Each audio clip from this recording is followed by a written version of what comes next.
Buenos días a todos, hermanos y hermanas. Quisiera daros un pequeño examen de la palabra de Dios y sobre todo de algo que a mí me ha hecho grandemente de bien, porque a veces estamos turbados por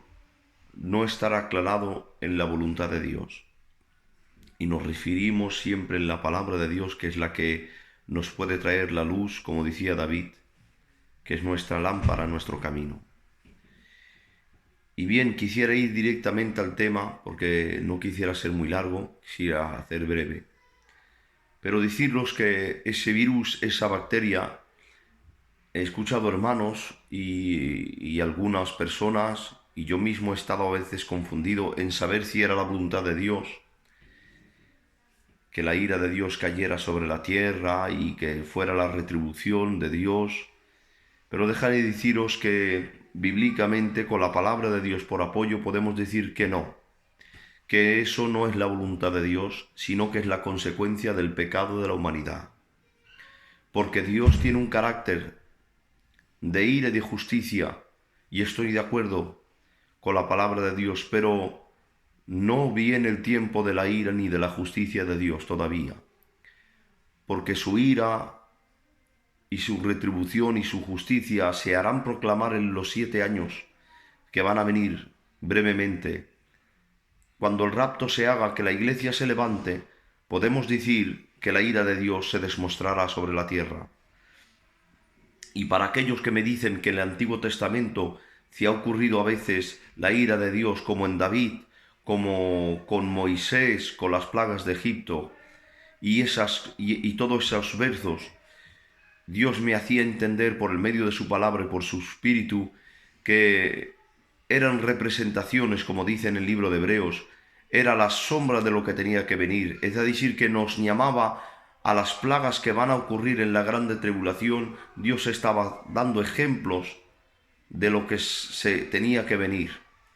Pero para nuestros tiempos, la iglesia, ese año de gracia que está en Lucas y en Isaías 61 y en Lucas 4:18, ese año de gracia que está proclamado no es un día de ira, es un día de misericordia, porque Dios tiene un carácter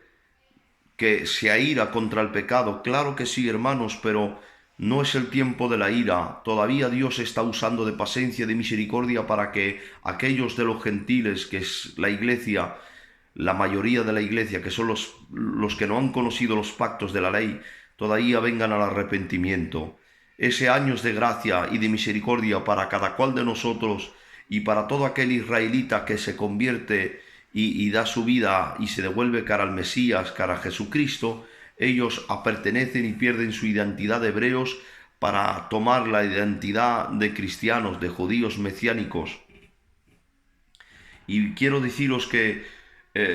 algunos detalles, sin nombrar todos, pero algunos pequeños detalles por la gracia de Dios, que todavía tenemos un pastor, pero no un pastor como se describe en Apocalipsis, no el pastor con vara de hierro. El pastor es el mismo, pero los instrumentos son diferentes. Los instrumentos que están en Apocalipsis 12:5 es una vara de hierro, y eso es lo que ha de venir para las naciones, el juicio y el castigo del pecador. En Salmos 23:4 era el pastor, es el mismo, pero los instrumentos también son distintos, porque estamos hablando del pastor que está juzgando con la ley, que está usando de misericordia por medio de los sacrificios de las bestias, pero que todavía tiene una vara. Tiene una vara y un cayado, pero estamos hablando de un pastor que es el tiempo de la iglesia, que son aproximadamente los 2000 años de la iglesia, que es en Zacarías 11:7, que él habla que tiene dos callados, que él habla que tiene dos callados para recoger, uno es unción y otro es misericordia. Quiere que la gente venga a su misericordia y a su unción, porque Dios hoy está usando de un instrumento para la iglesia y para todo aquel que se arrepienta con unción y misericordia. Todavía no ha venido el tiempo de la vara de hierro. Ciertamente y seguramente que va a ser breve ese tiempo, claro que sí, que Dios va a usar de la vara de hierro, pero para la iglesia no es la vara de hierro, no es la ira del Cordero que calle sobre la tierra, y eso lo podemos leer en Romanos 5, verso 9, que Dios nos salva de la ira, y no ha venido por la ira para la iglesia, sino para salvarla de la ira que ha de venir. En Tesalonicenses 1, Primera de Tesalonicenses 1, verso 10, dice de la misma forma que nos salvará de la ira del Cordero, esa ira que va a venir, que está hablada en Apocalipsis 12, verso 16, la ira del Cordero, que la gente se debe de esconder, pero nosotros no estamos llamados a escondernos. La única cosa que hoy tenemos de hacer es de interceder y rogarle y preguntarle a Dios que apare estas hechazas, estos virus, estas bacterias contra la iglesia que nos paraliza nuestra forma de evangelización que teníamos y nuestra forma de actuar en nuestros cultos. Pero déjame deciros que igual que en el jardín la desobediencia le trujo repercusiones a Adán, de la misma forma la humanidad, como está escrito en Levíticos 11, no ha quisto obedecer al decreto que Dios le dio de no comer cosas, alimentos que eran indebidos para la salud del cuerpo humano, y esas consecuencias las pagamos. La desobediencia tiene una consecuencia, la desobediencia cara a Dios tiene una consecuencia, el pecado lleva un salario y ese salario es la muerte, físicamente y espiritualmente. Pero hoy te estoy diciendo que no tenemos ningún salario nosotros de pecado, porque Dios ha pagado nuestras deudas y ese salario está pagado por la fe en Cristo Jesús. Nosotros no esperamos otra cosa que una ciudadanía celestial, la paz y el gozo eterno para nosotros. Dios no nos llama a la ira, lo repito, Romanos 5, verso 9, Tesalonicenses 1, 10 y otros versos que podría nombrar, pero que no tenemos el tiempo para anunciarlos. Pero Dios nos ha llamado, como está escrito en Lucas 4:18, a proclamar un año de gracia y de paz, con que confiar en la misericordia de Dios, que todavía estamos en el tiempo de misericordia y su ira no se ha desvelado contra nosotros, sino que son para aquellos que han rechazado el sacrificio de Cristo y que no han proclamado su fe en la resurrección del Hijo de Dios y que no han puesto su confianza en el buen pastor. Hermanos y hermanas,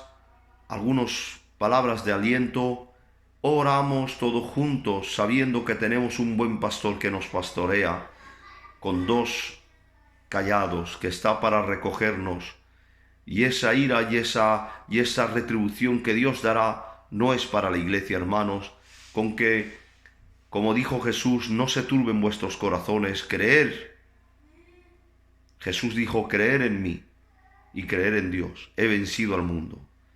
Esas palabras de aliento, si el que ha vencido al mundo está con nosotros, nos ayudará a vencerlos, a todos esos problemas y esas dificultades. Que Dios bendiga vuestras casas, vuestros hogares, vuestras familias, y continuemos